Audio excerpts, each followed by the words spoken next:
Good morning and welcome to your Farm and Home Show. I'm Kristi Shive, and this morning we're visiting with Sarah Drysdale. She's Family and Consumer Sciences Agent in Ballard County. Good morning, Sarah.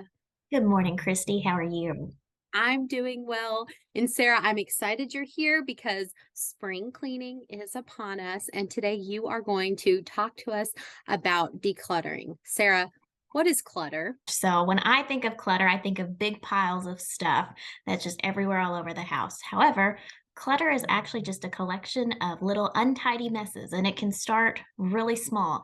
It can be the papers on your coffee table or dining room table, and then it can evolve from there. It can even be just paper items that we have, magazines, books, hobby materials. I sew a lot, so I've got fabric and thread all over my house at some point.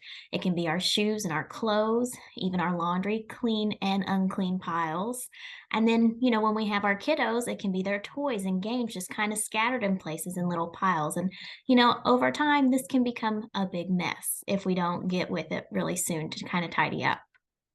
Clutter is definitely something that we all know, we all have.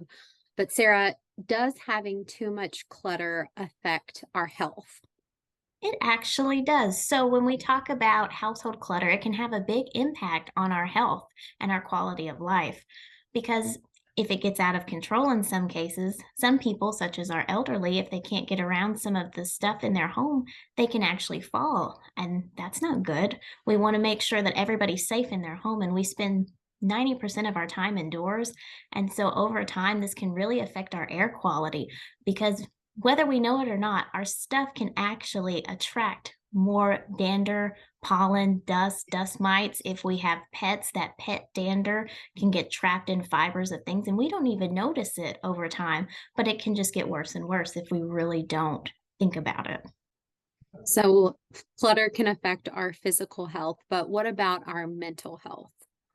Well, when we talk about just our mental health, having a space that is kind of tidy where we know where everything is, that can just change a whole mood in a room. I know I have a closet in my house, and it is what I call the junk closet. I don't like going in there because it really bothers me because I just haven't gotten the time to sit and just fix it the way I want.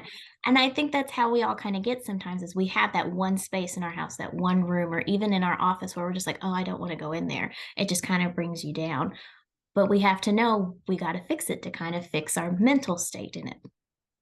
Sarah, I once heard a quote, I don't remember where, but it said that clutter, it's simply delayed decisions. And we all have those times where we can't make those decisions right away. But something that I have found helpful for myself is if I come in after a busy day and I have a pile of things on the counter, if I can just quickly make those decisions right then and there to put them where they go, then I don't have to think about them later. Of course, we are sometimes sick, we're tired, and we don't always get to that. But I thought that was very interesting. Sarah, do you have any tips for us today on how we can reduce clutter in our home?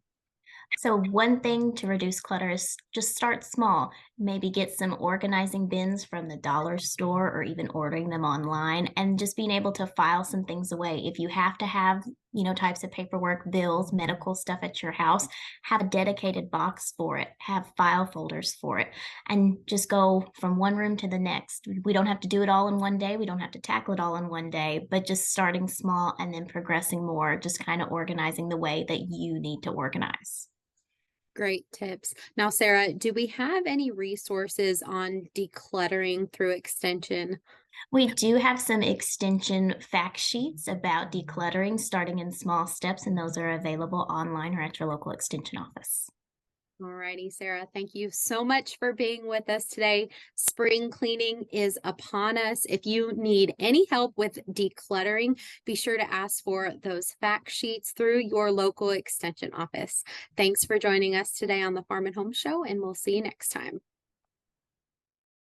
Be sure to deal with sorted items as soon as possible after decluttering. If you are selling items on a website, list them as soon as possible to avoid hanging on to those items.